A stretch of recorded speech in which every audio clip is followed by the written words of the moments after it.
Welcome to the Mixed Media Ventures podcast, your go-to for smart, actionable digital marketing strategies to grow, scale, and win in today's online economy. Join us now for our latest episode.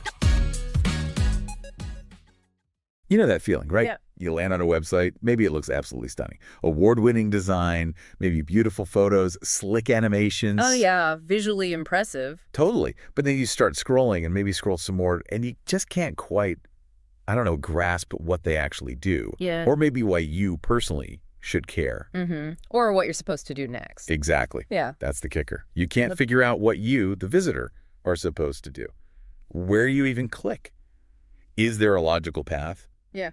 It feels less like a helpful guide and, well, more like a frustratingly beautiful maze. No clear exit signs anywhere. It's an incredibly common experience, unfortunately, and it really points to a fundamental disconnect, I think. Businesses invest, heavily in the look of their website. See it as this digital brochure, maybe, or an art piece. But they often overlook its main job in today's world, its role as a sales tool. Exactly. And that's really the core idea we want to unpack today. Yeah. We're aiming to go way beyond just, pretty pixels. We want to understand how websites can, and frankly, must, function as these powerful sales engines. Things that actively work for your business, like 24/7. Non-stop. And look, this isn't about throwing aesthetics out the window entirely. Not at all. It's about making sure every single design choice, every word you write, every layout decision serves a real strategic purpose. And that purpose, turning visitors into customers. Conversion. Precisely. And our deep dive today, it's based on insights from a source called Sales-Based Web Design for Conversion. This material, it introduces a specific methodology. It basically argues for treating your website not as some static online signpost. Like a billboard someone drives past. Yeah, exactly. But as a dynamic, high-performing member of your sales team, a really active player. Okay, so our mission then, for you, the listener, is to unpack this whole approach. We want you to really get the core principles. What makes a sales-driven website different from one that's just, easy on the eyes? Why is a stunning site that doesn't have that strategy just a huge missed opportunity? And most importantly, how can any business start to transform their online presence to drive real, actual, measurable results? It's about getting results, yeah. This is about getting truly well-informed on how your website can stop being just a passive thing out there online and become an active part of generating revenue. I'm honestly fascinated by this. How do you effectively blend that art of compelling design with the very practical science of selling? Well, it absolutely requires a pretty significant shift in perspective. You have to move from that mindset of, okay, we need a website because everyone has one, and yeah, it should look nice. Right, the checkbox mentality. Exactly, to something more like, okay, our website is a critical piece of our sales infrastructure. Every single element needs to be designed with the visitor's journey, and our conversion goals front and center. It's about building with intent, guiding visitors purposefully, constantly showing value at every click. So you're almost designing a conversation? In a way, yes. You're designing for conversation. You're anticipating the questions people might have, and you're leading them naturally towards the solution you offer. Okay, that makes perfect sense. And any good conversation, any good sales process, really, it starts with understanding the journey someone takes, going from knowing absolutely nothing about you to eventually becoming a customer. So let's unpack that. Let's start right at the beginning of that journey, the digital sales funnel. Right. So think about the classic sales funnel model. Awareness, consideration, decision. This is a concept that's, it's been around for decades in traditional sales and marketing. Yeah, awareness, consideration, decision. I remember that from Marketing 101. Exactly. Someone first becomes aware they have a problem or maybe a need. Then they start considering potential solutions, different providers maybe. Finally, they reach a point where they make a decision to buy a product, hire someone, engage somehow. Okay, so my basement suddenly springs a leak. That's awareness, right? Big problem. Definitely awareness. Then I start looking up plumbers, maybe waterproofing companies, maybe even considering if I could fix it myself, looking at DIY stuff. That's consideration. Precisely. You're weighing your options. And then after comparing, maybe getting a couple of quotes, reading reviews online, I finally pick one company and schedule the service. That's the decision. You got it. And what the source material really highlights is that the seemingly simple three-step process It translates directly, although sometimes with, some nuances, to how people interact with your website. Okay. It's not just some abstract marketing diagram you stick on a wall. It really provides the blueprint for how your site should be structured, how your content should be organized, all to meet visitors where they are in their journey. Not just where you want them to be, like immediately, by now. Exactly. You have to meet them where they actually are. Got it. So how does this customer journey map onto the specific pages or, the different sections of a website? Yeah, it's all about intentional website architecture and content strategy. So at the awareness stage, the main goal is attraction, initial engagement. Visitors at this stage, they might not even know your brand exists yet. Right. They're searching for answers, not necessarily for you. Exactly. They're searching maybe for information about a problem they have, asking questions online, maybe just discovering new ideas. So your website serves this stage with things like blog posts that answer common questions in your field, educational articles, maybe targeted landing pages you link from informational ads, or even just your general About Us page for someone doing that very initial research. The whole purpose of these pages is to capture attention, provide some value right up front without a hard sell, Okay. and just introduce your brand as a potential resource, maybe an authority in the space. You're basically getting on their radar by being helpful first. So the goal isn't buy my stuff. It's more like, hey, I understand the problem you're facing, and here's some information that might actually help you out. Exactly right. You're providing value, building that initial bit of familiarity. Okay, so moving on, you have the consideration stage. Now, these visitors, they're past that initial discovery phase. They have the problem. Yes. They know they have a problem. They're aware there are different kinds of solutions out there, and they are actively comparing options. They're doing their homework now. Okay. So pages that serve this stage, they're designed very specifically to build trust, show off your expertise, and really differentiate what you offer. This includes things like detailed service or product pages that go much deeper than just the basic overview. Right. Case studies are huge here, showing how you've helped other clients with similar problems. Comparison pages maybe, outlining why your solution is better than the alternatives. White papers or detailed guides for people who want to do really deep research. Or even just customer testimonials placed strategically to build confidence. This is where they're really sizing you up. They're asking themselves, okay, can these people actually solve my problem? Are they really better than the other guys? Right. And your website has to provide the evidence, the detail, to answer those questions persuasively. Now, if you successfully guide them through that consideration stage, address their potential objections, clearly show the value, then they reach the decision stage. The final step. The final step in the initial funnel, yes. These pages are designed with one clear purpose: make it easy to take the desired conversion action. This is where you'll find your product pages with clear pricing and that big add to cart or buy now button, online booking systems for appointments, detailed contact forms for generating leads, sign up pages for software demos or free trials. Quote, request forms. The function here is simple. Remove all the barriers. Make it absolutely effortless for the visitor to take the plunge and become a customer or a lead. This is the payoff moment. They're ready. Just show them the easiest possible path to get what they want. Don't make them think too hard. Precisely. Keep it simple, make it feel secure, make it crystal clear. Now, the source also wisely touches on the retention stage, which is important. Okay. So after the initial sale. Exactly. While sales-based might sound like it's only about getting new customers, a truly effective business website also supports keeping the ones you already have. This stage involves pages like customer portals for managing accounts, support sections with FAQs and knowledge bases, maybe community forums. Loyalty programs. Loyalty program details, yeah. Sections for ordering replacement parts or maybe add-on services. While these aren't directly acquiring a brand new sale, these elements are absolutely crucial for customer satisfaction. They foster repeat business, they generate referrals, and ultimately, they increase the lifetime value of your customers, which is very much a sales outcome. It's that realization that the sale isn't the end of the relationship at all. It's really just the beginning. And the website keeps playing a role in nurturing that long-term value. Absolutely. A happy existing customer is probably your best marketing asset. So what's the main takeaway here for the listener? Why is understanding this whole funnel mapping thing so critical from their perspective?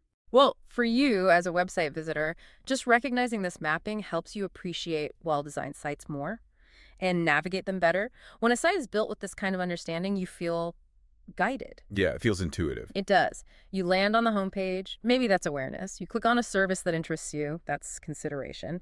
And then you find a clear get a quote button right there. Decision. It feels natural because the site is anticipating your likely needs at each step. Okay. Now, for you as someone who might be involved in a business website, maybe you own it, manage it, design it, hire someone to build it, this framework totally shifts website design. It moves it away from subjective preference, like, oh, I really like blue buttons. Oh, yeah. My boss loves glue. Right. It shifts it to strategic function. Okay, does the blue button make it easy for someone who's in the decision stage to actually convert? It gives you this objective lens grounded in business results. It provides that strategic framework you mentioned earlier. It becomes a filter for basically every decision you make about the site. It absolutely is. It makes sure that every pixel, every line of copy is working towards a specific, measurable goal. Okay, that makes a lot of sense. So now that we've kind of mapped out the journey and we understand how different pages serve these different stages, let's zoom in a bit. What are the specific elements on those pages that actually guide visitors so effectively? The source lays out what it calls the 7 pillars of sales-driven web design. These sound pretty fundamental. They really are. You can think of them as the essential components, the building blocks you absolutely must implement and optimize if you want to turn that strategic framework into a functioning sales machine. If you ignore any one of them, you can create a serious bottleneck in your funnel. All right, let's dive in. Pillar number 1, strategic homepage design. You called it the most valuable real estate earlier. And for very good reason. It's often the very first impression you make, and you have literally seconds, maybe less, to communicate value and give direction. According to the source, a sales-oriented homepage has to go way beyond just being a pretty entryway. The absolute first element, the one that's critical to get right immediately, is a compelling value proposition placed prominently above the fold. Okay, above the fold. That's basically what you see right away before you have to scroll down, right? Like the top part of an old newspaper. Exactly. What loads instantly when someone hits your site? That space must communicate your unique selling proposition. What do you offer? Who is it for? And what's the core benefit or the main problem you solve? It has to be immediate and clear. So why should this visitor stay on this site right now? What makes you different or better for them? Precisely. If a visitor has to scroll around or click multiple things just to figure out what you even do, your homepage is already failing as a sales tool. A strong value prop, it might use a compelling headline, maybe a concise subheadline, perhaps a brief sentence outlining that core benefit. For example, a software company might say, streamline your workflow, spend less time on admin, more time on growth. Ah, okay. That speaks directly to a pain point and promises a clear outcome. Yes. It's not just saying, hey, welcome to our website. It's saying, look, here's exactly how we make your life better, starting right now. Got it. Okay, what else for the homepage? Right after that value prop, clear navigation is absolutely vital. The homepage is a hub, right? People arrive from all different places with different intentions. Your navigation menu needs to anticipate these different needs and provide clear, intuitive pathways to the key areas: services, products, about us, pricing, and crucially, contact or get started. Yeah, poorly organized menus or ones filled with internal company jargon. They're just dead ends. They are, which honestly I've seen on so many sites myself. Trying to find something specific in a chaotic menu is just maddening. It's a huge conversion killer because it introduces friction right at that discovery phase. Totally. The source also really emphasizes strategic CTAs, calls to action, right there on the homepage. Based on your value proposition, what are the most likely next steps a visitor might want to take? You need to offer clear buttons or links for those actions. Make them visually distinct. Like browse solutions or CR pricing. Or request a free consultation. Yeah, things that guide the visitor deeper into the funnel based on what they might be looking for. So maybe not just one generic learn more button, but options that actually reflect different potential interests or stages. Exactly. You're anticipating those different paths through the funnel. Another crucial element is social proof. Things like testimonials, logos of clients you've worked with, industry awards, maybe security badges. These build immediate credibility and trust. Especially for first-time visitors, right? Yeah, absolutely. Seeing logos of companies you recognize or reading a compelling quote from a happy customer right there on the homepage, that provides powerful external validation. It's like borrowed trust, almost. You haven't earned their trust yet personally, but you can leverage the trust that others have already placed in you. Right. It helps mitigate that initial skepticism people naturally have online. And finally, sales-oriented homepages often use problem-solution framing. They briefly articulate the common problems their target audience faces. Like you mentioned with the workflow example. Exactly. And then immediately position their offering as the effective solution. This resonates both emotionally and intellectually with the visitor because you're showing right from the start, hey, we understand you. The source includes a really great quote here from Jack Brand. It says, "Homepage design should balance inspiration with direction. Visitors should immediately understand what you offer, why it matters to them, and where they should click next." That quote just nails it, doesn't it? Inspiration, that's the look, the feel, the brand story, maybe the emotional connection. Direction, that's the clear, logical path forward that actually leads to a business outcome. Ah, okay. You need that initial spark of inspiration, sure. But without clear direction, visitors are just left admiring the pretty picture instead of actually taking the next step. They need to know what the picture is and, crucially, where to go from there. It makes you think about homepages you visited recently. Some are just beautiful, but they leave you completely stumped. Like, okay, but what am I supposed to do now? Others might be less flashy, but they immediately tell you exactly what you need to know and offer a really obvious next step. Those latter ones are the ones actually working as sales tools. It's a tangible difference in how they feel to use and how effectively they actually guide you. And okay, once you have those key elements present on the homepage, or really on any page, how do you make sure the visitor's eye is actually drawn to the most important information or the actions you really want them to take? That leads us perfectly into pillar 2. Right? It brings us to pillar 2, persuasive visual hierarchy. Okay, visual hierarchy. This sounds like where design psychology meets sales strategy. That's a good way to put it. It's the deliberate arrangement of elements on a page, text, images, buttons, everything, specifically to guide the visitor's eye and attention intentionally. Our eyes naturally follow certain patterns, like the F or Z patterns when we scan text-heavy pages. Or we're just naturally drawn to elements that stand out visually. Sales-based design leverages this to make sure the most critical information, and especially those calls to action, receive the most visual weight. So it's not just about making things look neat and tidy. It's about actively controlling what people see first and emphasizing what matters most for actually getting them to convert. Exactly. The source details several techniques for this. Using size, color, and positioning to emphasize importance is fundamental. A bigger headline naturally demands more attention than smaller body text, right? Sure. A button that's in a high contrast color against the page background is way more noticeable. Placing a key visual or that main headline above the fold leverages positioning. It's all about making the crucial elements visually dominant. Like making that main request to demo button really big and maybe bright green, while secondary links are smaller and maybe just plain text. Precisely that. They also talk about creating natural reading flows. In Western cultures, at least, our eyes tend to scan left to right, top to bottom. So designing your content blocks, your images, your text in a way that facilitates this natural flow makes consuming the information effortless. It guides the visitor logically through the page's content and hopefully towards its objective. Balancing text and visuals is also really key. I mean, nobody wants to hit a solid wall of text, right? It's overwhelming. People will scan it quickly or maybe just ignore it altogether. Strategic images or videos can break up that content, illustrate points visually, and draw the eye. And then there's using white space strategically. This is a powerful technique, but often really underappreciated. Yeah, white space always feels a bit counterintuitive, doesn't it? Especially to people who want to cram every last bit of info onto the page. Yeah. Like empty space is somehow wasted space. It feels like wasted space to some, but it's absolutely not. White space provides visual breathing room. It helps separate different elements. It reduces cognitive load, making the page feel less overwhelming. And critically, it makes the elements that are present stand out much more clearly. Yeah. Imagine a single important button surrounded by plenty of white space versus that same button jammed into a cluttered corner with lots of other stuff around it.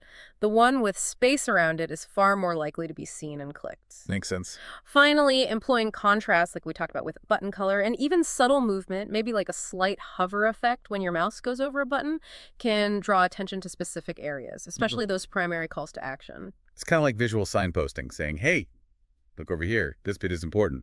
Yes, exactly. But ideally done subtly so it doesn't feel like some flashing neon sign, unless maybe that's the specific effect you're going for on a particular element. And the impact of getting this visual hierarchy right, it isn't just theoretical.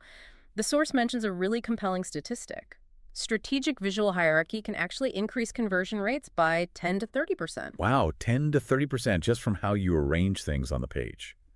That stat alone really underlines how crucial this killer is. It takes design from being purely decorative, making it look nice, to being directly impactful on the business's bottom line. It really shows that these design decisions are business decisions. Think about it when you land on a busy web page, notice what your eye jumps to first. Is it the main headline, a big image, a button? That's visual hierarchy at work, whether it's done well or poorly. Okay, so we're guiding the eye to the important visual stuff using hierarchy. But what about the actual message? The words the eye is reading when it gets there. That leads us right into pillar 3, doesn't it? It does. Pillar 3, compelling copy that converts. The words themselves, they're basically your online salespeople, right? They have to do the heavy lifting of persuading people. Absolutely. The copy on your website isn't just there to provide information. It's actively building rapport. It's establishing credibility. It's overcoming potential objections. And ultimately, it's motivating people to take action. According to the source, effective website copy designed for sales, needs several key attributes. First, it absolutely must address visitor pain points directly and empathetically. Okay. Show that you understand the struggle, the challenge they're facing before you even start talking about your solution. So instead of just listing, say, all the features of your accounting software, you might start with something like, tired of drowning in piles of invoices and confusing spreadsheets every month. Exactly. You establish that connection first, show relevance immediately. Then, crucially, great copy focuses on benefits, not just features. This is so important. A feature is just a factual characteristic of your product or service, right? Our software integrates with X, Y, and Z. A benefit is the positive outcome or the value that feature provides to the customer. Save hours every single week by automatically syncing data with the tools you already use. People buy solutions to their problems. They buy improvements to their lives or their businesses. They don't usually buy lists of technical specs unless those specs clearly translate into a benefit they desire. That's such a classic marketing principle, but it's amazing how often it seems to get forgotten online. You see so many websites just full of jargon and feature lists instead of clear, compelling benefits. This is a major barrier to conversion. The copy also needs to use action-oriented language. Think strong verbs that encourage movement, decisiveness, discover, transform, achieve, streamline, get started now.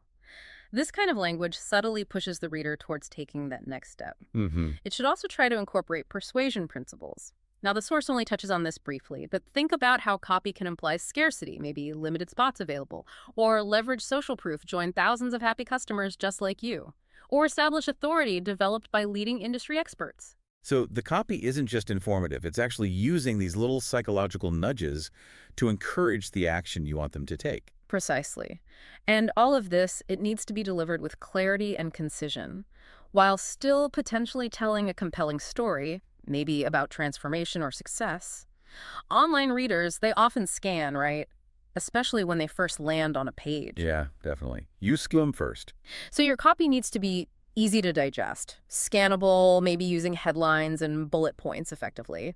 But it also needs to have enough depth available for those people who do want to read more and dig deeper. It's a real balance, isn't it? Yeah. Be clear and quick, but also have enough substance there to actually be persuasive and convincing. Right.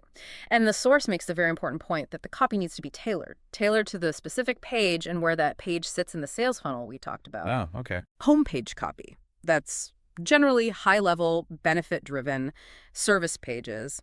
They need more detail. You have to overcome objections there. Case studies are all about narrative proof. About Us pages build trust through your company's story. Each one requires a slightly different copy approach, but they all need to serve that overarching sales goal. It makes you think about advertising or websites where the copy really stuck with you, maybe even moved you to actually do something. What was it about those words? Often it probably wasn't super fancy language, was it? It was copy that felt like it was speaking directly to you and offered a really clear, desirable outcome. It's the copy that makes you nod your head and say, yes, they totally get it, and then, yes, I actually want that. Now, once that compelling copy has done its job, the visitor feels understood, they see the value, they need a really clear way to take the next step. Which brings us neatly to pillar 4, strategic call to action placement. These are the conversion gateways, right? The buttons, the forms, the links that basically say, do this next. They are absolutely critical pivot points on your website. They're the literal steps a visitor takes to move deeper into the funnel or ultimately to convert. They absolutely cannot be an afterthought. The source outlines some crucial best practices here. First, primary CTAs must stand out visually. This goes right back to pillar 2, visual hierarchy. They need prominence. Use color, size, placement, whatever it takes so the visitor doesn't have to hunt around for them. Like making the main action button a really bright, eye-catching color that contrasts sharply with the rest of the page design. Exactly that. And importantly, each page should have a clear primary action that aligns with the visitor's likely stage in the funnel for that specific page. So a blog post, its primary CTA might be something like subscribe to our newsletter or maybe download our related guide. That moves them from awareness towards consideration, whereas a product page's primary CTA is clearly going to be add to cart or buy now. That's the decision stage action. You're not trying to hard sell them a product when they're really just trying to read a helpful article about a problem they have. Precisely. But you do need to provide alternative paths sometimes. That's where secondary CTAs come into play. For someone who lands on a service page but maybe isn't quite ready to request a quote yet. Right, they need more info. Exactly. So maybe a secondary CTA like download our service brochure or view related case studies keeps them engaged, keeps them in that consideration phase, learning more. But button text itself is also critical. It should be specific and benefit-focused, not generic stuff like submit or click here. Oh, yeah, submit is the worst. It is. Think get your free estimate, download your report now, start your 14-day free trial, book your discovery slot. These tell the user exactly what they will get or do after clicking. It manages their expectations and reinforces the value proposition right there on the button. Get your free estimate instead of just submit. That feels so much more inviting, doesn't it? And it tells you exactly what's going to happen next. It provides clarity, and it's this kind of micro commitment. And these CTAs, they need to be placed at logical decision points within the page's content flow. If you've just finished a really persuasive paragraph explaining the key benefits of your service, that's the natural place for a schedule a consultation CTA. Rather than forcing the user to scroll all the way to the bottom or hunt around in the navigation somewhere else. The source is careful to point out here, though, that this isn't about trying to trick people or manipulate them. It's really about making it incredibly easy and clear for visitors who already want to take that next step. You're facilitating their journey, not forcing it. It's really about optimizing for the motivated visitor. I mean, think about your own online frustrations. How incredibly annoying is it when you are ready to take action? You've decided, yes, I want that product, or yes, I need that service, and you just cannot find the button. Or the form is buried 3 clicks deep. Or the action text on the button is totally confusing. That friction is a direct loss of a potential sale or lead every single time. Ugh, that happens constantly. You, as a business, have done all the hard work to get them ready, maybe spent money getting them there, and then you lose them right at the final hurdle because the button's hidden or unclear? It's maddening. It's like a salesperson leading you right up to the cash register and then just walking away. And finding that right button, it's part of a bigger overall experience, which is how easily can you move around the entire site to find whatever it is you need? That leads us straight into pillar 5, doesn't it? That leads us to pillar 5, user-centric navigation systems. This is basically the site's map.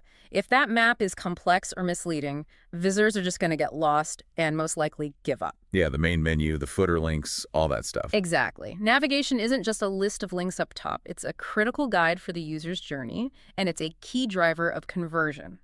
Sales-oriented navigation is fundamentally user-centric.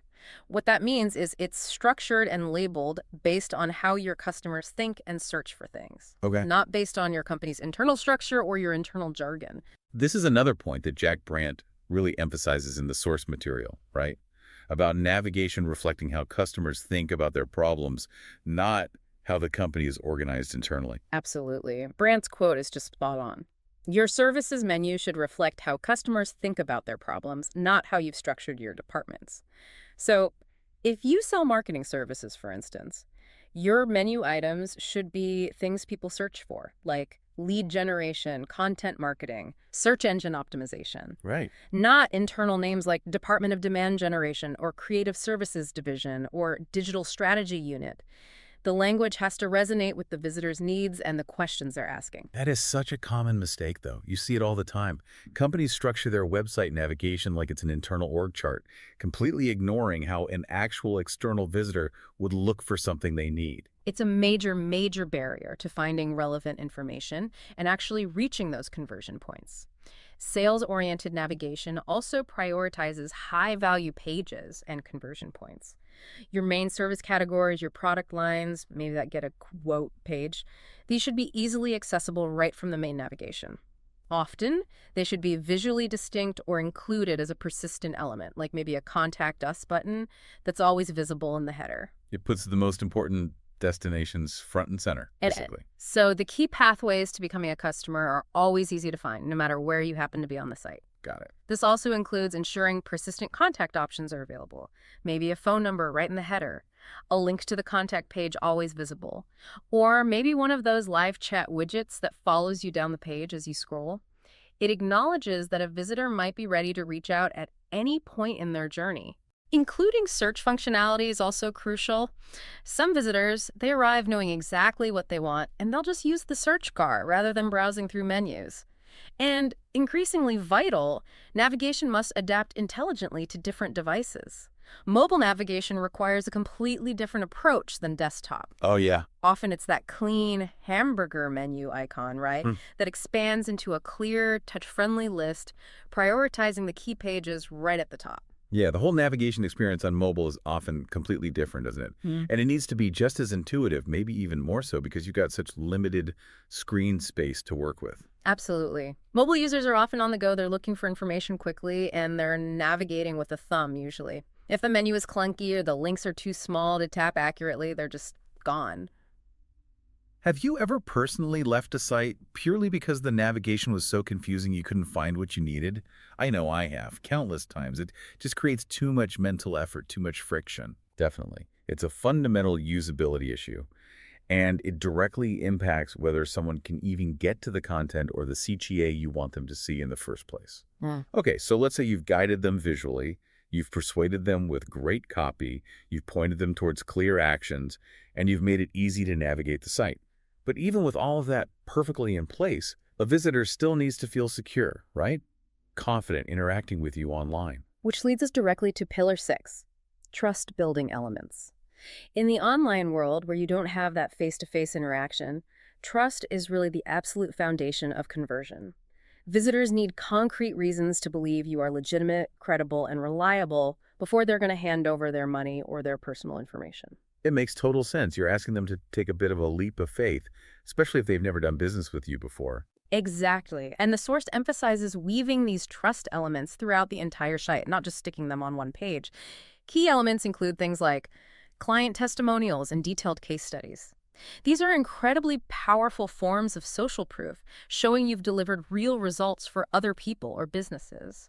Testimonials should ideally include names, maybe photos, company details if possible, to feel authentic.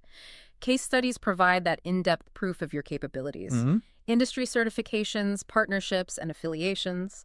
Displaying logos of well-known partners, maybe you're a Google partner, or HubSpot certified, or showing membership in reputable industry associations validates your expertise and credibility through association. Like showing you're certified in the specific software you sell, maybe? Or that you're part of a respected trade organization in your field? It adds legitimacy. Yes. Security badges and guarantees are absolutely vital, especially on e-commerce sites or any page that has forms requesting sensitive information like credit cards or personal data.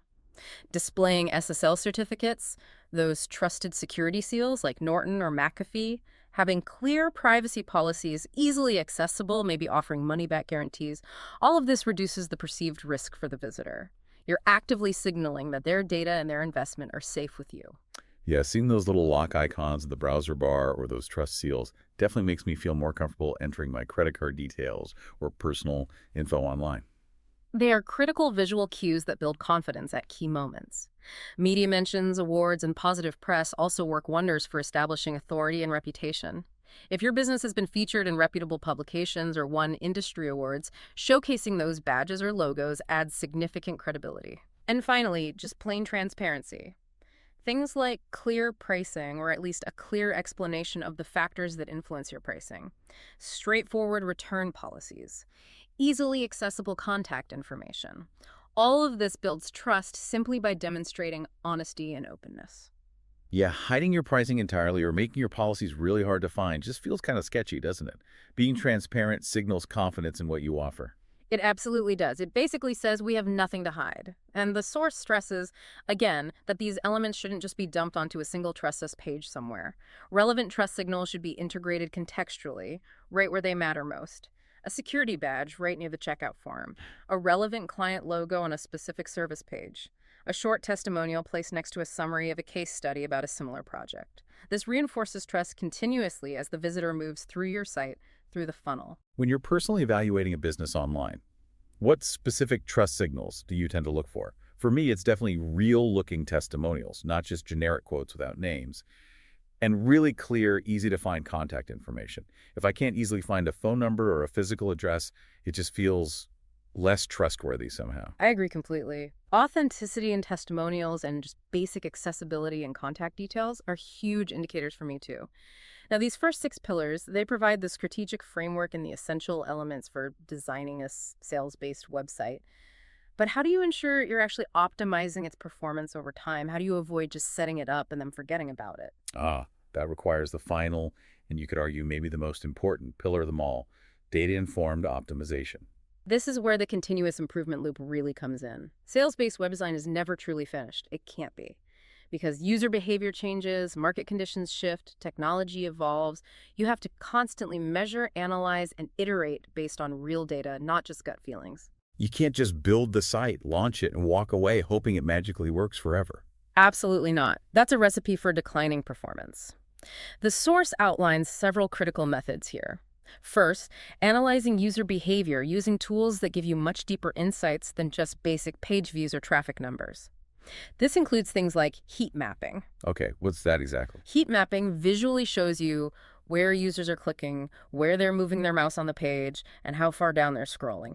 It literally creates a heat map showing the hot spots of activity, revealing areas of interest, but also potential areas of confusion or frustration where people aren't clicking what you expect. Okay. So you can see what they're drawn to and what they're ignoring. Precisely. And then there's session recording. This provides anonymized video-like recordings of actual user sessions on your site. You can literally watch how individual users navigate, how they interact with forms, where they hesitate, and where they potentially get stuck or give up. Wow, so heat mapping shows the overall hotspots across many users, and session recording lets you zoom in and see the specific struggles or path of a single user. Exactly. Heat mapping gives you that aggregated big picture view. Session recording gives you the granular why behind some of those patterns. Both are invaluable for identifying friction points you'd never guess existed. Okay, what else? Another fundamental method is A/B testing. This involves creating 2 variations, an A version and a B version of a single element on your page. It could be 2 different headlines, 2 different button colors, maybe 2 different layouts for a contact form. You then show version A to, say, 50% of your visitors and version B to the other 50%. You then track which version performs better based on a specific predefined goal, like the click-through rate on that button or the submission rate for that form. So you're not just guessing which headline sounds better to you. You're actually letting your real visitors tell you which one works better through their actions. Precisely. It removes subjectivity from critical design decisions and replaces it with objective data. A/B testing is used for pretty much everything: headlines, button copy, images, entire page layouts, the number of fields in a form. You should also be tracking conversion rates very closely, not just your overall site conversion rate, but breaking it down by traffic source, like Google Ads versus organic search versus social media, by device type, desktop versus mobile versus tablet, or maybe by different user segments to understand which visitors are most valuable and how their behavior on your site differs. And then there's user testing. This involves bringing in actual members of your target audience or people who fit that profile and watching them attempt to complete specific tasks on your site while they think aloud. Hearing their verbal feedback provides incredibly rich qualitative data that really complements the quantitative analytics you get from tools. That sounds like it would reveal problems you just never spot by looking at numbers on a dashboard alone. Someone might actually say something like, I couldn't figure out what this button was supposed to do, Even if the analytics just show a low click rate for that button, it gives you the why. Exactly. User testing gives you the voice and the thought process behind the clicks or the lack of clicks. And all of this data from analytics, heat maps, session recordings, A/B tests, user testing it, all feeds into iterative refinements. Sales-based optimization isn't about doing massive, infrequent website redesigns every few years. It's about making small, data-justified improvements constantly, week after week, month after month, and measuring their impact. Brent nails this mindset perfectly in another quote from the source. He says, "Web design is never truly done when you're focused on sales. The most successful businesses treat their websites as living systems that continuously evolve based on visitor behavior and market conditions." That living system analogy is just perfect, isn't it? Your website exists in this constantly changing environment. Your competitors update their sites, user expectations evolve, your own products or services might change. Your website absolutely must adapt, and data is the compass that guides that evolution towards better and better sales performance.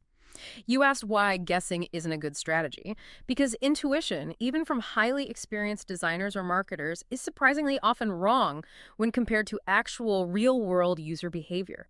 Data removes the ego, it removes the assumptions, and it provides objective proof of what truly resonates with your audience and what actually converts them. It turns those internal design disagreements from, well, I think this looks better, into, okay, the data clearly shows this version performs better. It makes the case for investing in ongoing optimization crystal clear, doesn't it? It grounds design firmly in measurable business results. So, okay, those are the 7 core pillars: the strategic homepage, persuasive visual hierarchy, compelling copy, strategic CTAs, user-centric navigation, trust-building elements, and that crucial data-informed optimization. They provide that universal framework, the foundation.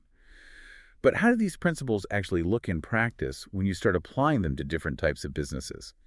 Because selling a t-shirt online is pretty different from selling, say, complex consulting services. That's exactly right. And that's where the industry-specific applications come into play. While those core principles are universal, you always need trust, clear CTAs, good navigation, etc. How you implement them can vary significantly.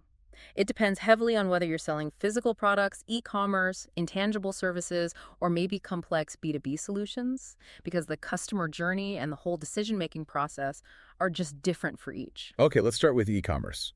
Selling physical products online seems fairly straightforward on the surface.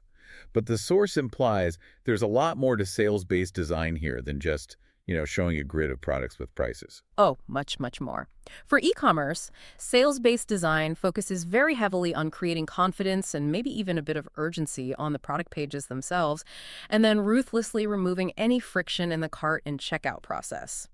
Product pages need to go way beyond just basic descriptions in a picture. They have to address common objections proactively. How so? Through things like really detailed specifications, high-quality images, and maybe even videos from multiple angles, clear-sized charts if it's apparel, comparison features against similar products, summaries of your shipping and return policies right there to reduce that perceived risk, and crucially, user-generated content like customer reviews and Q&A sections. Can the customer find all the information they need to feel comfortable buying this thing without actually seeing it or touching it in person? You're basically trying to recreate that in-store experience online, right? Yeah. Being able to look closely, ask questions, maybe see how others liked it before you buy. Precisely. And then the cart and checkout process itself must be absolutely streamlined. Every unnecessary form field, every confusing step, every unexpected fee that pops up at the end, each one introduces friction and directly increases cart abandonment rates.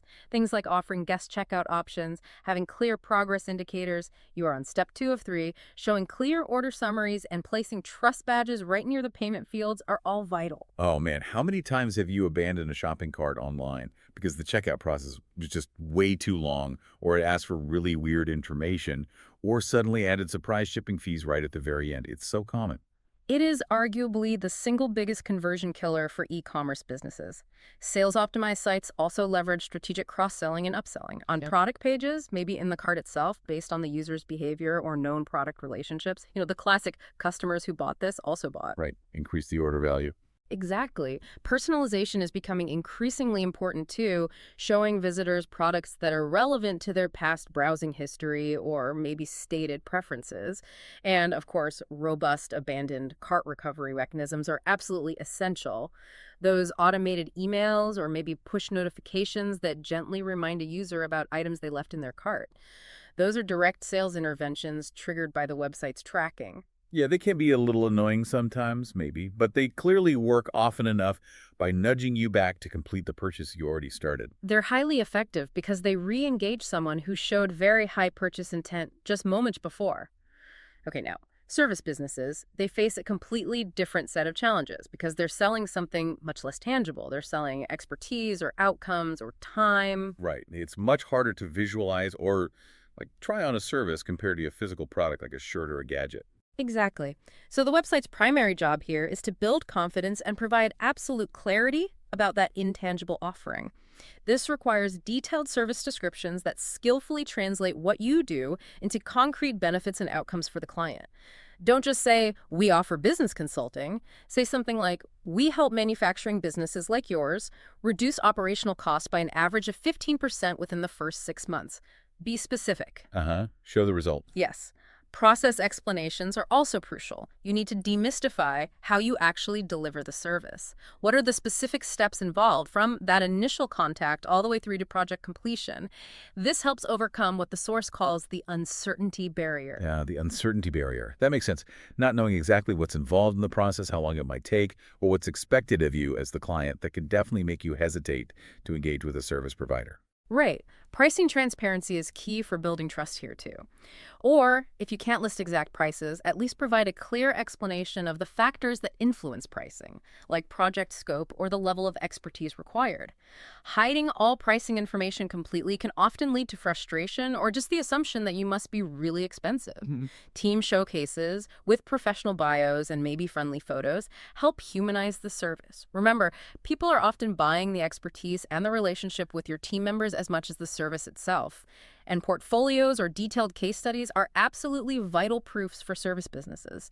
They show concrete examples of how you've successfully delivered that intangible service for other clients in the past. You really need to see that tangible evidence of successful outcomes from past projects before you're willing to commit to buying an intangible service, don't you? Overcoming that uncertainty with clarity and proof seems absolutely essential for service businesses online. It is. It's how you convert skepticism into confidence. Okay, finally, B2B companies, business to business. They often operate with even longer sales cycles and frequently involve multiple stakeholders in the final decision. Yeah, you're not just selling to one individual person usually. You might be selling to a whole buying committee, and each person on it has different needs and priorities. Precisely. So the B2B website needs to support this much more complex, often longer decision-making process. This typically includes providing substantial resource centers.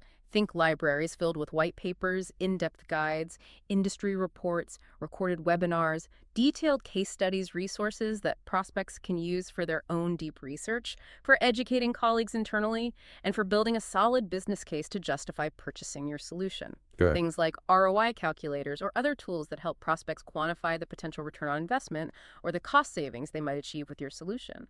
Those are incredibly persuasive for demonstrating value at a business level. Gated content is common and effective here too. Like downloading a detailed white paper or a useful template only after filling out a short form. Exactly.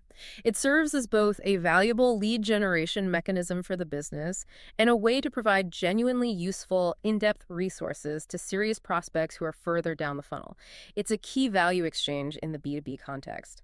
Detailed partner and integration information is often necessary as well, because a prospect needs to know if your solution will fit smoothly into their existing technology stack or business ecosystem. Right, compatibility is huge. It is. And perhaps one of the most critical elements for B2B sites is having clear pathways and maybe even tailored content designed for the different stakeholders involved in the purchase decision. A technical buyer needs detailed specs and integration docs. An executive sponsor needs high-level ROI data and strategic benefits. A procurement officer needs clear pricing and contract terms. The website often needs to effectively speak to all these multiple audiences, maybe through dedicated sections or carefully targeted landing pages. And why is that B2B decision process often so much longer and involve more people? It's usually because the financial investment is typically larger, right? The potential impact on the overall business is more significant, and different departments, IT, finance, legal, the actual end users, all need to vet and approve the solution. So the website has to provide the necessary information resources for all of them, often over that extended evaluation timeline. Exactly. It's much more of a consultative sale, and the website plays a crucial role in supporting that consultation by providing comprehensive online resources. Resources designed to help move multiple individuals through their respective stages of evaluating a complex, often expensive solution. So you can see, while the underlying principles guiding the journey, building trust, clear calls to action remain the same, their specific application in terms of the required content, features, and functionality really shifts significantly depending on who you're trying to sell to and the fundamental nature of your offering. That makes perfect sense. And regardless of the industry, whether it's e-commerce, services, or B2B, there's one technical element that has become so dominant now.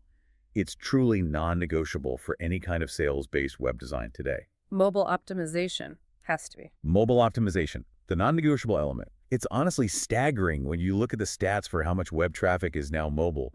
It's well over 50% globally, and often much, much higher depending on the specific industry and target audience.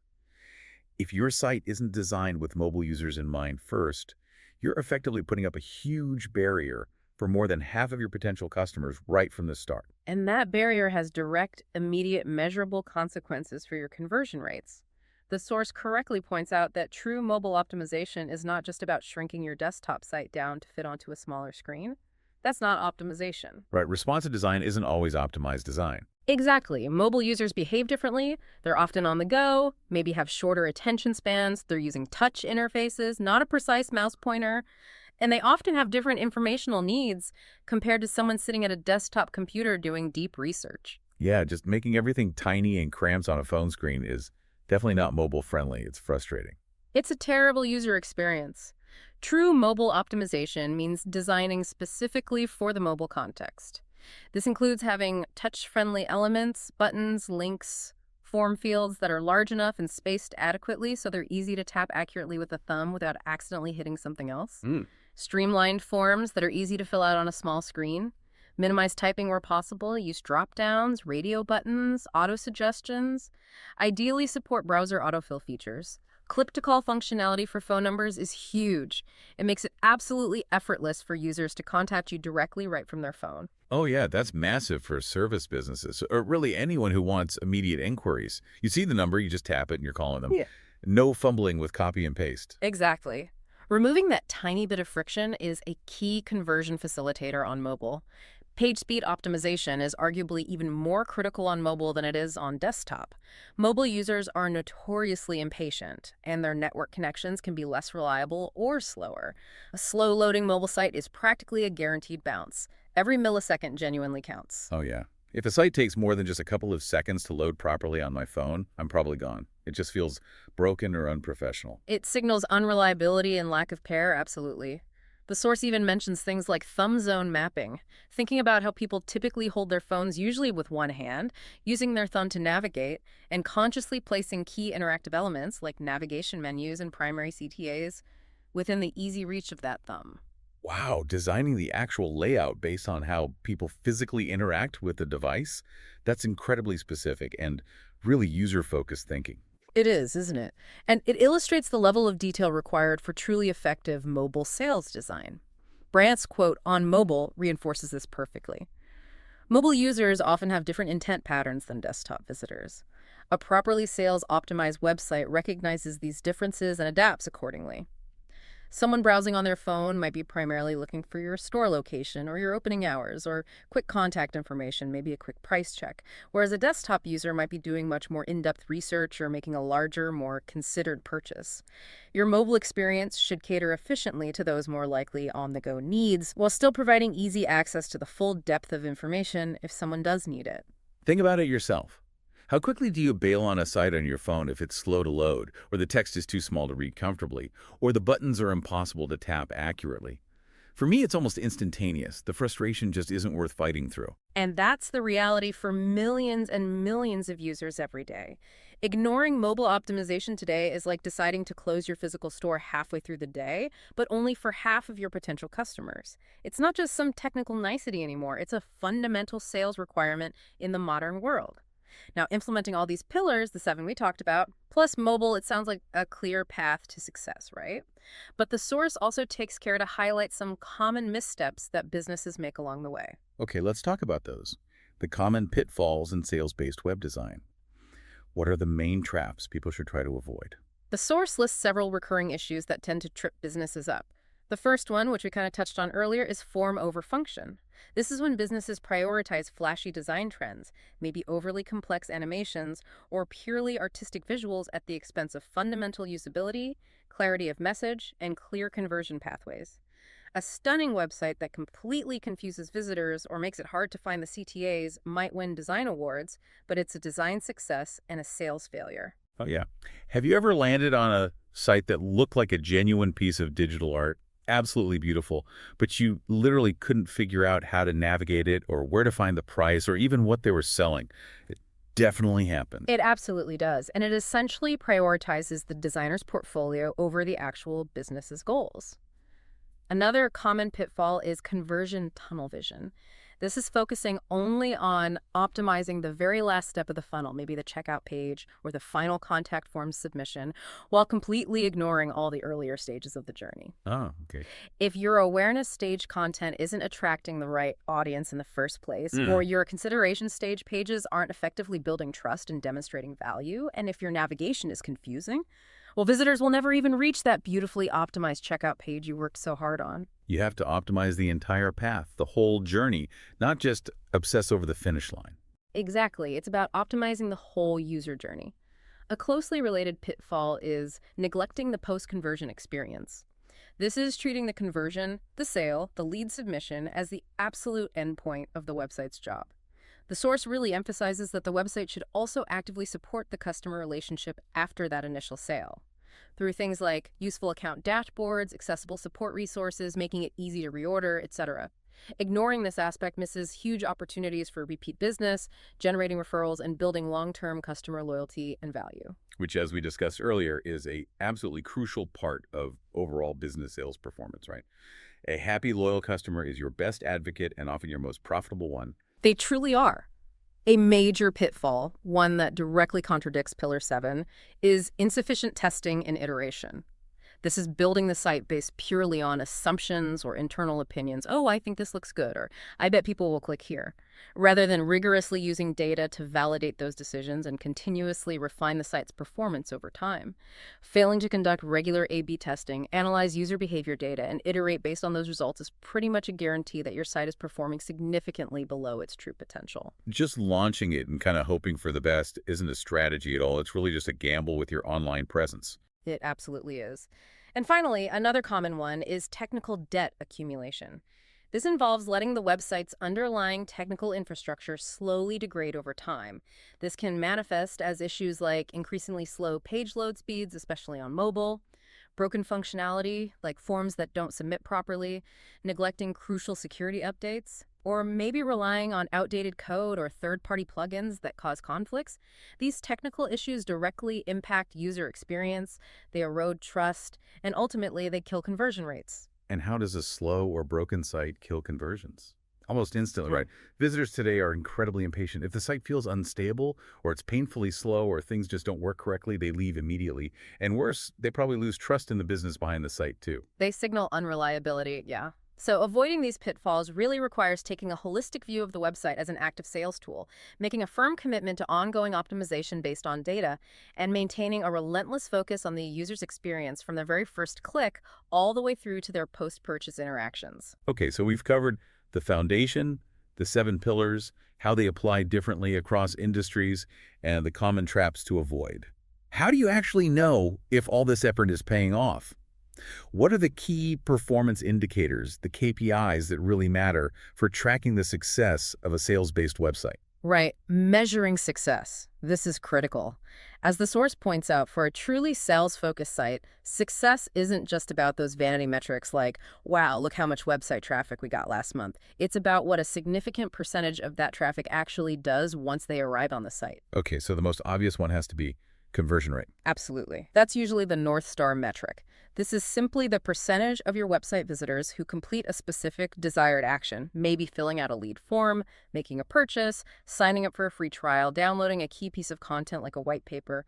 This is your most direct measure of how effectively your site is actually turning visitors into tangible leads or customers. For e-commerce specifically, average order value AOV is also crucial. Right, how much people spend each time they buy? Exactly, the average amount spent per transaction. Increasing your AOV means you're generating more revenue without necessarily needing to attract more traffic. And thinking about the cost side of the equation, cost per acquisition, CPA, must be important too, basically. How much marketing spend does it take, on average, to acquire one new customer? A high-converting website should naturally help lower your CPA, right? Because the traffic you're paying to bring to your site is more likely to actually convert once it gets there. Exactly right. You're getting a much better return on your marketing investment. Then there are other KPIs that tend to signal user engagement levels and potentially highlight issues somewhere in the funnel. Bounce rate is a big one. That's when people leave right away. Yes, the percentage of visitors who land on a page and then leave your site without interacting further or visiting any other pages. A high bounce rate, especially on key landing pages or your homepage, can signal several problems. Maybe the content isn't relevant to what they searched for. Maybe the value proposition isn't clear. Maybe the site is loading too slowly. Or maybe the design is just confusing and they don't know where to click next. Or the site just isn't immediately showing them a clear path forward like we talked about with CTAs. Right. Time on site and pages per session are also good indicators of engagement depth. Are visitors actually exploring multiple pages? Are they finding relevant information? Are they spending time reading your key content or watching your videos? Higher numbers here often correlate with higher user intent and a greater likelihood to eventually convert down the line. And return visitor rate shows if people found enough value or interest on their first visit to actually make the effort to come back again later. This is important for building relationships and nurturing leads over time. And why is a high bounce rate, or maybe low pages per session, potentially a sign that the site isn't guiding visitors effectively? It's because if they're not clicking through to other relevant pages or sticking around to consume content, it strongly suggests the site isn't capturing their interest, or it isn't providing clear next steps, or it's just making it too difficult to find what they need to move deeper into the funnel. They're basically hitting a dead end or getting lost somewhere. They're not successfully being moved from that awareness stage to consideration, or from consideration to decision. Tracking these various KPIs allows you to see if your design choices, your copy changes, your technical improvements are actually moving the needle on real business outcomes. It provides that crucial data loop for continuous optimization we talked about. Okay, so we've established the foundation, built up the pillars, looked at how they apply differently, identified what not to do, and figured out how to measure success. What's next? What's on the horizon for this whole field of sales-based web design? Yeah, the source does touch on the future of sales-based web design. And the key takeaway is that this isn't some static methodology that's set in stone. It's one that will definitely continue to evolve, driven by advancements in technology and also by changing user expectations. So what are some of the emerging technologies that are likely to shape this future? There are several key ones mentioned in the material. AI-powered personalization is becoming increasingly sophisticated, moving way beyond just showing products based on your past viewing history. How so? We're talking about dynamically altering website content, headlines, maybe even page layouts and special offers, all in real time.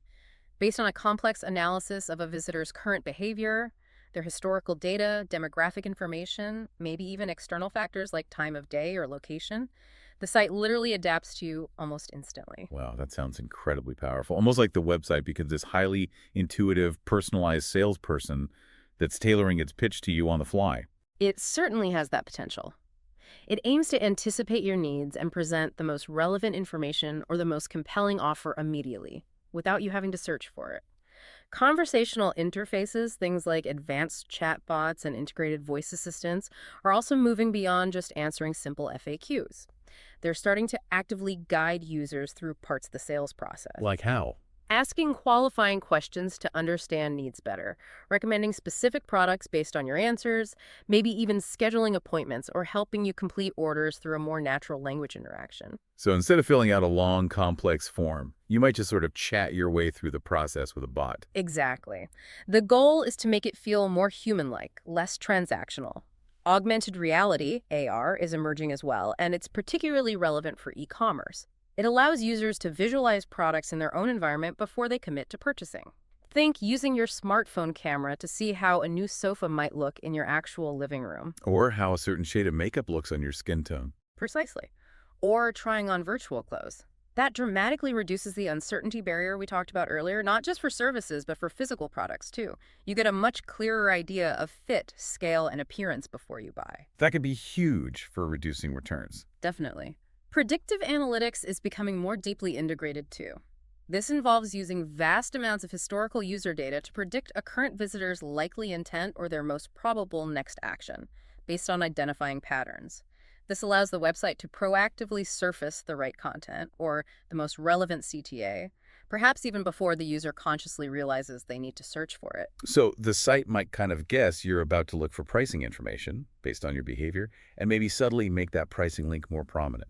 Or perhaps show a timely pop-up offering a personalized quote. Potentially, yes. Based on identifying patterns in thousands of other visitors who exhibited similar browsing behavior right before they looked for pricing information. And finally, the source mentions micro-interactions. These are those subtle animation or visual feedback cues you get when you hover over an element or click a button or successfully add something to your shopping cart. These small details provide reassurance, they indicate the system is working correctly, and they just make the overall user experience feel more polished, more responsive, and ultimately more trustworthy. Okay, looking at all those emerging trends, which one seems most exciting to you, just from a personal user perspective? And which one do you think seems potentially most impactful for businesses that are really focused on driving sales through their website? That's a good question. As a user, I think really well-executed AI-powered personalization, the kind that genuinely saves me time and helps me find exactly what I need faster without feeling creepy or intrusive, that could be really great. For businesses, though, I think the combination of predictive analytics used intelligently to understand user intent, combined with really refined, context-aware CTAs, that has enormous potential to significantly increase conversion rates by proactively guiding those high-intent visitors towards the right action at precisely the right moment. It feels like all these technologies are really just enhancing and amplifying the core pillars we discussed earlier, doesn't it? They're making the guidance, the trust building, the calls to action even more sophisticated and potentially more tailored to the individual user. They absolutely are, and that's a crucial point the source makes. These future technologies aren't replacements for the foundational principles we've been talking about. They are powerful tools that can amplify the effectiveness of those principles. But they're most impactful when they're built upon that solid strategic bedrock of core sales-based design thinking. You know, a poorly structured website with confusing navigation and weak copy isn't going to be magically saved just by adding a fancy chatbot on top. That's a really crucial caveat, isn't it? Yeah. You absolutely need that strategic blueprint, those foundational pillars in place first. Get the basics right before you add the advanced tech. Absolutely. Technology is ultimately an enabler. It's not a magic bullet for bad strategy. Okay, so to kind of wrap up this whole deep dive then, the overriding message seems incredibly clear. Your website is far, far more than just some online placeholder or a static digital brochure. It is, or at least it should be, one of your single most effective salespeople. Precisely. You should think of it as a 247 engine working for your business, capable of attracting the right people, engaging them effectively, persuading them, and converting them methodically if it's designed with that explicit goal in mind right from the beginning. The best sites, then, based on this whole sales-based approach we've discussed, they aren't just visually appealing. They're strategically engineered from the ground up. They seem to seamlessly blend compelling aesthetics with really intelligent architecture, persuasive copy that resonates, and crystal clear calls to action, all constantly guided and refined by real user data. They manage to blend looking good with working incredibly hard to guide visitors effectively towards conversion, building trust, and providing value at every single step of the way. Yeah, the sales-based approach is fundamentally about transforming your digital presence. Moving it from being just a cost center or a mere online presence you feel you have to have into an active, measurable engine for generating tangible business results, leads, customers, and ultimately revenue. And as the source attributes this expertise to Mixed Media Ventures, it underscores that this methodology isn't just theoretical. It's born from practical application and is intensely focused on achieving those tangible business outcomes. It's a really powerful perspective shift, I think, for anyone out there who relies on their website, even partially, to contribute to their business's success. It basically reframes every single design and content decision you make through that critical lens of, okay, does this actually help us sell more effectively? It gives clear purpose and measurable goals to literally every element on the site. Nothing should be there just for decoration. Well, that was a truly insightful deep dive into turning clicks into customers. Thank you so much for unpacking all of that. My pleasure. It's such a vital topic for businesses in today's digital economy. You really can't afford to get it wrong. Agreed. And to you, our listener, here's maybe a provocative thought to leave you with, building on this whole data-informed perspective we've explored. The very next time you visit any website, maybe it's one you manage professionally, maybe it's one you're just a customer of, or even just one you browse casually, try to consciously look at it through this sales-based lens we've discussed today. Can you immediately identify its core value proposition right there above the fold? Are the calls to action clear, prominent, and strategically placed? Can you spot the different trust signals they're using? Try to actively trace the path they seem to want you to take through the site. Follow the breadcrumbs they've left. Exactly. And then take a moment to reflect on your own behavior on that site. Where did you actually click? Where did you find yourself hesitating or feeling confused? At what point did you decide to leave? What does your personal experience reveal about that website's effectiveness when viewed from this critical sales-focused perspective? Yeah, try approaching the internet not just as a passive user for a moment, but almost as an analyst. What stands out to you differently now after hearing this discussion? We really encourage you to think about the websites you interact with regularly, or the ones you're involved with professionally, with this new understanding. It might fundamentally change how you see the internet and, perhaps more importantly, how you see your own digital potential. Thanks so much for joining us for this deep dive. We'll be back soon with another exploration into something new. Thanks for listening to the Mixed Media Ventures podcast. To see the corresponding blog post, head over to www.mixedmediaventures.com now. Thanks again for dropping by, and see you next episode.